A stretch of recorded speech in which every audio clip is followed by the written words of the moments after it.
اتنا لاش میں اپنے نعت میں اتنا تراویح پہ کیوں نہیں ہوتا؟ اور ملت کا جوان یاد رکھے، بوڑھے تراویح پڑھتے ہیں، ضعیف تراویح پڑھتے ہیں، گھٹنوں میں درد ہے تراویح پڑھتے ہیں، بیمار بوڑھے تراویح پڑھتے ہیں، جوان وہاں چوک میں کھڑے۔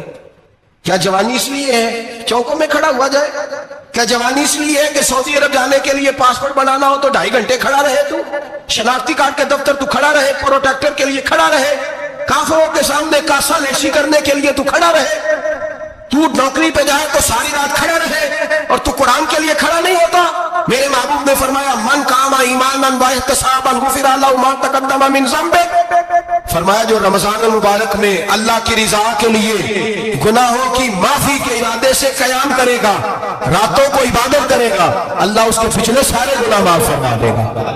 نوجوان ارادہ کریں، پروگرام بنائیں، انشاءاللہ قرآن پڑھنا بھی ہے، قرآن پڑھوانا بھی ہے، سننا بھی ہے، اور انشاءاللہ بولیے سننا بھی ہے اور پڑھنا بھی ہے اور پڑھانا بھی۔ مت کریں، دلیری کریں، آکے کھڑے تو ہو، اللہ توفیق عطا کرے گا۔ پہلی بات یہ کہ روزہ رکھیں، دوسری بات یہ کہ قرآن پاک کی تلاوت کریں، اور روزہ رکھیں تو روزے کے سارے حسن سمیت اسے رکھیں۔ نبی پاک نے فرمایا رمضان غمخواری کا مہینہ ہے، غمخواری کریں۔ ہمارے زمانے میں 2 قسم کی تکلیفیں ہیں، ایک تو غریب آدمی، اس کا حال یہ ہے کہ وہ مانگتے ہی گزارا کرنا چاہتا ہے، اس نے ہاتھ یوں کر لیا ہے تو اب اس کا یوں ہونے کو تیار نہیں۔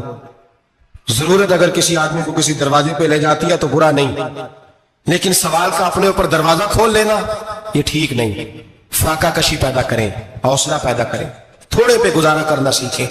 غریبوں کو بھی اجازت نہیں کہ وہ نکل کھڑے ہوں میدان میں مانگنے کے لیے، ٹولیاں نکلتی ہیں رمضان میں، جتھے نکلتے ہیں خیرات کٹھی کرنے والے۔ بچیں، میرے نبی پاک صلی اللہ علیہ وسلم نے فرمایا جس نے بغیر ضرورت کے سوال کیا، جب قیامت کے دن آئے گا تو اس کے چہرے کے اوپر گوشت نہیں ہوگا، صرف ڈھانچہ ہی ہوگا۔ اتنی بھیانک صورت میں آئے، بغیر اشد ضرورت کے سوال نہ کر، کبھی سوال نہ کر۔ اور امیروں سے گزارش ہے کہ رمضان ہمدردی کا مہینہ ہے، ہمدردی کریں تو سامنے والے کی عزت کا بھی خیال کریں۔ یہ بات درست ہے کہ غریب سیاڑا نہیں ہوتا، اس لیے کہ جس کی جیب میں پیسے نہیں ہوتے بھائی اسے عقل بھی نہیں ہوتی، جس کے گھر کار نہیں ہوتی اسے چلانے کا طریقہ، جس کے گھر اوون نہیں ہوتا اسے چلانے کا طریقہ بھی نہیں آتا، جس کے گھر میں چیزیں ہوتی ہیں اسے چلانا بھی آ جاتا ہے، جنہیں گھر داڑے ہوتے کملے بھی اس کے سیاڑے ہو جاتے ہیں۔ تو چودھری صاحب، سیٹھ صاحب، نواب صاحب آٹا تقسیم کرتے ہیں، کھڑے ہو کے فوٹو کھچاتے ہیں، فیس بک پہ دیتے ہیں، اور ایک آٹے کا تھیلا اور 10 اخباروں میں فوٹو۔ اللہ سے ڈریں، رمضان ہمدردی کا مہینہ، ہمدردی کا، غریب کو دیں تو اس کی عزت کو رسوا نہ کریں۔ میرے نبی پاک علیہ السلام کی صحابی حضرت عبداللہ ابن عمر رضی اللہ تعالیٰ عنہ ڈھونڈ کے لاتے تھے مسکینوں کو، ڈھونڈ کے، اور جب لاتے تھے تو اپنے دسترخوان پر بٹھا کر اپنے ساتھ افطاری کرایا کرتے، اور پھر فرمایا اللہ تعالیٰ نے لن تنالوا البر حتی تنفقوا مما تحبون، اللہ کے راستے میں وہ چیز دینی ہے جو تمہیں زیادہ پیاری ہو۔ کون سی چیز جو تمہیں، میں تھوڑا سا بے باک ہوں، بعض دوستوں کے ساتھ، سب کے ساتھ نہیں، ایک دوست مدرسے میں گھی دینے آئے ایک دفعہ، تو وہ والا گھی دے گئے جو سب سے سستا تھا، تو میں نے کہا مجھے دیانتداری سے بچائے، آپ یہی کھاتے ہیں گھر میں؟ کہنے لگے نہیں، تو میں نے کہا پھر ہم نے بچے مارنے کے لیے تو نہیں نہ رکھے ہوئے، کیا وہ والا گھی اللہ کے راستے میں پیاری چیز دے رہی ہے نا، اس لیے گلے گلے نوٹ لوگ مسجد کے گلے میں ڈال جاتے ہیں، پھٹے ہوئے ڈال جاتے ہیں، کہتے ہیں جوڑ لیں گے مولوی صاحب۔ اور خدا کے بندے پیاری چیز دینی تھی تمہیں، اور تو نے اس کا ترجمہ الٹ کر لیا ہے۔ سمجھ لیں رمضان المبارک میں کسی غریب کی مدد کرنی ہے تو ساتھ اس کی عزت بھی کرنی ہے۔ نبی پاک علیہ السلام کے دروازے پہ جب سے، یہ جملہ ایک ہے لیکن بڑا قیمتی ہے، صحابہ کہتے ہیں جب ہم دروازہ رسول پہ جاتے تھے خیرات بھی ملتی تھی اور عزت بھی ملتی تھی، خود بھیک دے خود ہی کہیں منگتے کا بھلا ہو، خیرات بھی ملتی تھی اور عزت بھی ملتی تھی۔ نبی پاک ساتھ عزت بھی دیتے تھے، مسکین کو غریب کو دیں اور خیر خائی کریں۔ جوتے بیچنے والے جوتوں کے ریٹ سستے کریں، کپڑا بیچنے والے کپڑے کا ریٹ، درزی صاحب بھی ریٹ سستا کریں، دکاندار بھی چیزوں کا ریٹ، حکیم صاحب پیسے کم لیں، ڈاکٹر پیسے کم کریں، حکومت نرخوں میں کمی کرے، اور یہ کام اجتماعی طور پہ کریں۔ میرے نبی پاک نے فرمایا رمضان غمخواری کا مہینہ ہے، اس میں غمخواری کرنی ہے، دوسرے کا خیال کریں، اظہار کریں، قربانی کریں۔ یہاں ہر چیز کا ریٹ بڑھ جاتا ہے رمضان شریف میں، ہر آدمی کہتا ہے میرا سیزن آ گیا ہے، توجہ بڑھائیں، خیال کریں، غمخواری کا مہینہ ہے۔ اور پھر آپ لوگوں سے یہ بھی گزارش ہے کہ رمضان مبارک کا جب مہینہ آئے تو جس آدمی کے ساتھ نیکی کرنی ہے وقت پہ کریں. کسی غریب کو پیسے دینے ہیں کپڑے دینے ہیں تو یکم رمضان کو دیں. میں اکثر دوستوں سے پوچھتا ہوں, میں کہتا ہوں قاری صاحب نو جوڑا کدو دیندے ہو؟ کہندے 27 والے دن. میں کہ مینوں لگ گئی سمجھ تہاڈی سازش ہے کہ سوا کے پا نہ لگے.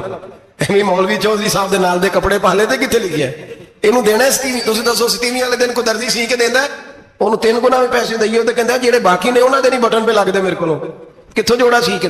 تو کس دن دیتے ہو قاری صاحب کو؟ کیا مقصد ہے؟ پہننے کے لیے دے رہے ہو یا اس لیے دے رہے ہو کہ نہ پہن سکے؟ تو بھائی آپ جب کسی کو کوئی چیز دیں گے تو کب دیں گے؟ جب وہ استعمال کر سکے. غریب کو لوگ فطرانہ دینے جاتے ہیں عید سے 1 دن پہلے, تو کیا کرے گا اس کا؟ نہ تو کپڑے خرید سکا نہ روٹی لا سکا. بلکہ میرے حضرت صاحب فرماتے ہیں رمضان سے پہلے دے دو. رمضان کی نیت کر کے رمضان سے 1-2 دن پہلے دے دو, اللہ رمضان جتنا ثواب بھی عطا فرمائے گا. رمضان سے پہلے دو جس کو کچھ ہے دن, قبل از وقت تیاری کرو. اور میرے قبلہ حضرت صاحب فرمایا کرتے اپنے کپڑے بعد میں, غریب کے بچوں کے کپڑے پہلے, اپنے گھر کی ضروریات بعد میں, غریبوں کی ضروریات اس لیے کہ اللہ پاک نے ان کا رزق بھی ہمارے گھر بھیج دیا. ہماری ڈیوٹی لگائی ہے کہ تم نے بانٹنا, بانٹنے والے بنو.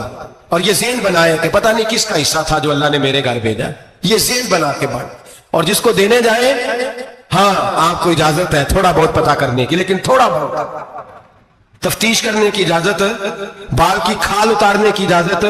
میں نے دیکھا ہے لوگ غریبوں کا انٹرویو لیتے ہیں, تیرا تو فلانا کمانے والا نہیں, تیرا تو فلاں بچہ. او بھائی بہت سارے غریب ایسے ہیں بڑے ہیں جو کمانے کی کوشش کرتے ہیں لیکن ان کا سبب نہیں بنتا. ہاں ہے ایسے لوگ جو سعودی عرب چلے گئے, کہتے ہیں تیرا تو فلاں باہر نہیں گیا, ہے گیا ہے, لیکن سارے سعودی عرب جانے والے بھی مال کمانے کی طاقت نہیں رکھتے. کئی وہاں بھی بیٹھ کے بیچارے قرضوں میں الجھے ہوئے ہیں, وہاں والوں کے ظلم کا شکار ہے. بہت ساری آزمائشوں میں تو تفتیش کرتا ہے. میرے امام شافعی کا ایک جملہ اگر آپ کو یاد رہ گیا تو بات بن جائے گی. امام شافعی رحمت اللہ, بلکہ حضرت غوث اعظم جیلانی کے پاس وہ بات آپ کو زیادہ فائدہ دے گی. حضرت غوث اعظم جیلانی کو ان کا ایک مرید سمجھانے لگ گیا, کہنے لگا حضرت جی آپ سب کو دیتے رہتے ہیں, ہر بندہ مستحق نہیں ہوتا, ذرا ٹٹول کے دیا کریں. تو غوث اعظم جیلانی فرمانے لگے بھائی مجھے تو لگتا ہے تو بھی ان چیزوں کا مستحق نہیں تھا جو اللہ نے تجھے عطا کر دی ہے. پہلے تو بتا تو مستحق تھا, تجھے اپنی حیثیت اوقات کا پتہ ہے جو اللہ نے تجھے دے دی ہے؟ طاقت تھی, کوالٹی تھی, تیرے اندر وہ صلاحیت تھی. رب نے تو نہیں تیری تفتیش کی کہ تو قابل ہے کہ نہیں, تو اللہ کے بندوں کی تفتیش کرتا پڑتا ہے. امام شافعی فرمایا کرتے, امام شافعی فرماتے رب تجھے پرکھ کے نہیں دیتا, ٹٹول کے نہیں دیتا, رسوا کر کے نہیں دیتا, تو غریبوں کے ساتھ یہ سارا ظلم کیوں کرتا ہے؟ بس پتہ چل گیا وہ ضرورت مند ہے تو دے, اس لیے کہ اجر تجھے غریب نے نہیں دینا, اجر اللہ نے دینا ہے. اور اللہ اجر عمل پہ نہیں دیتا, اللہ تو نیت پہ اجر عطا فرماتا ہے. تو نیت دیکھ تیری کس طرح کی. تو میرے بھائی غریب کو دیں, قبل از وقت دیں. رمضان مبارک میں چوتھا کام, بات آخری اور چوتھا کام سنیں, رمضان میں دین سیکھیں. شیطان قید ہوتا ہے زیادہ سے زیادہ, اور جب آدمیوں کا پیٹ خالی ہوتا ہے نا تو ذہن جو ہوتا ہے نا وہ بھی اس کا فریش ہوتا ہے, اس میں